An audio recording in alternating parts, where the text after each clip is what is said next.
In the last decade, great advances have taken place in the area of brain research.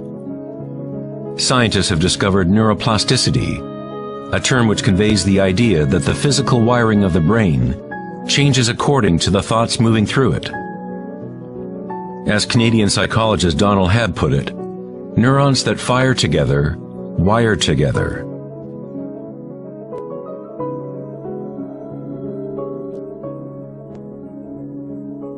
Neurons wire together most when a person is in a state of sustained attention. What this means is that it is possible to direct your own subjective experience of reality. Literally, if your thoughts are ones of fear, worry, anxiety, and negativity, then you grow the wiring for more of those thoughts to flourish. If you direct your thoughts to be ones of love, compassion, gratitude, and joy, you create the wiring for repeating those experiences. But how do we do that if we are surrounded by violence and suffering? Isn't this some kind of delusion or wishful thinking? Neuroplasticity is not the same as the New Age notion that you create your reality by positive thinking. It is actually the same thing that the Buddha taught 2,500 years ago. Vipassana meditation, or insight meditation, could be described as self-directed neuroplasticity. You accept your reality exactly as it is, as it actually is. But you experience it at the root level of sensation, at the vibratory or energetic level, without the prejudice or influence of thought. Through sustained attention at the root level of consciousness, the wiring for an entirely different perception of reality is created.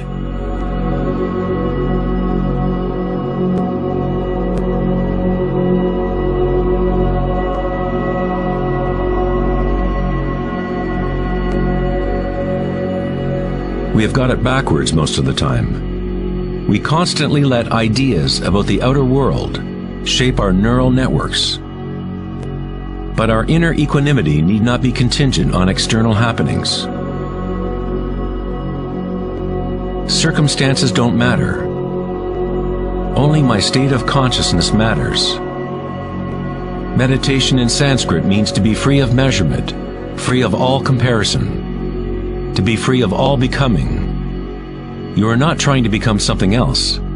You are okay with what is. The way to rise above the suffering of the physical realm is to totally embrace it, to say yes to it, so it becomes something within you, rather than you being something within it.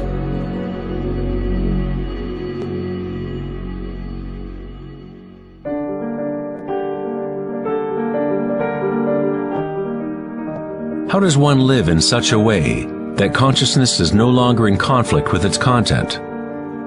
How does one empty the heart of petty ambitions? There must be a total revolution in consciousness, a radical shift in orientation from the outer world to the inner. It is not a revolution brought about by will or effort alone, but also by surrender, acceptance of reality as it is.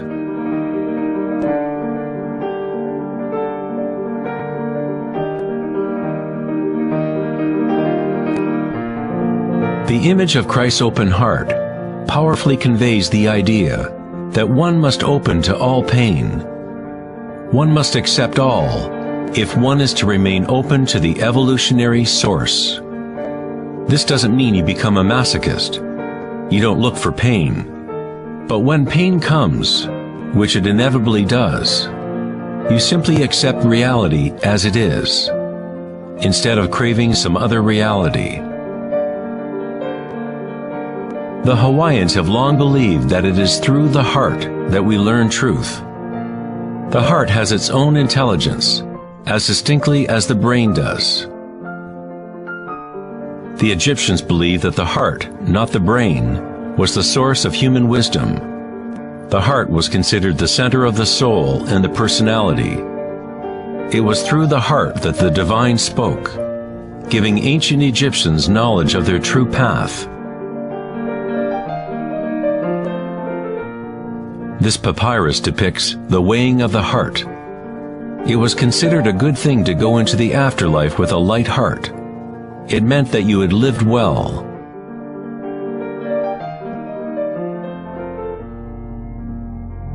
One universal or archetypal stage that people experience in the process of awakening the heart center is the experience of one's own energy as the energy of the universe.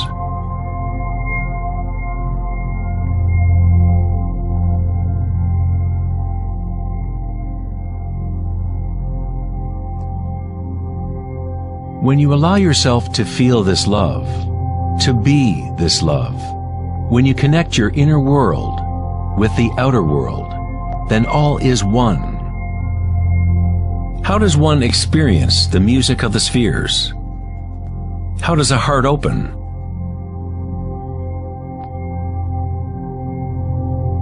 Sri Ramana Maharshi said, "God dwells in you, as you, and you don't have to do anything to be God-realized or self-realized. It is already your true and natural state. Just drop all seeking, turn your attention inward, and sacrifice your mind to the one self, radiating in the heart of your very being. For this to be your own presently lived experience, self-inquiry is the one direct and immediate way.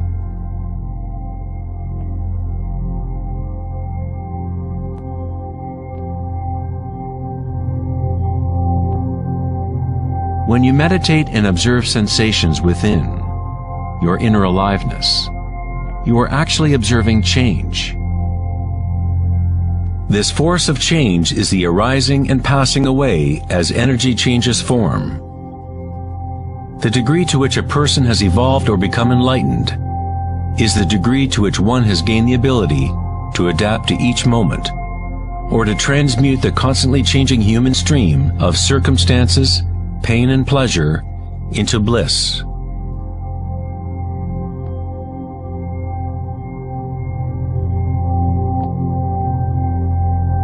Leo Tolstoy, author of War and Peace, said, "Everyone thinks of changing the world, but no one thinks of changing him or herself."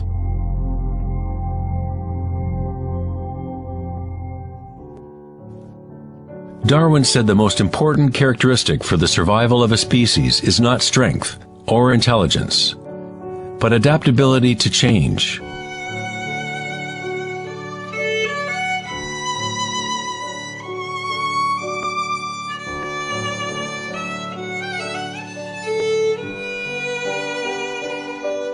One must become adept at adapting. This is the Buddhist teaching of anicca. Everything is arising and passing away, changing, constantly changing. Suffering exists only because we become attached to a particular form.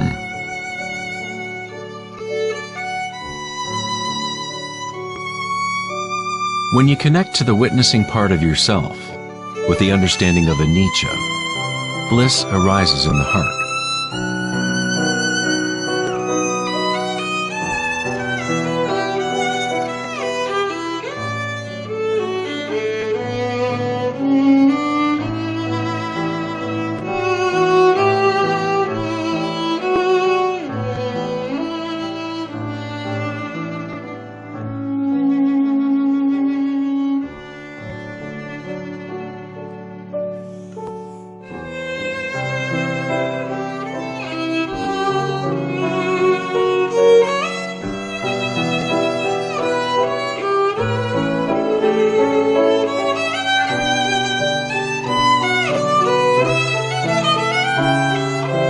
Saints, sages, and yogis throughout history unanimously describe one sacred union that occurs in the heart. Whether it is the writings of St. John of the Cross, Rumi's poetry, or the tantric teachings of India, all of these different teachings try to express the subtle mystery of the heart. In the heart is the union of Shiva and Shakti, masculine penetration into the spiral of life, and feminine surrender to change. Witnessing and unconditional acceptance of all that is. In order to open your heart, you must open yourself to change.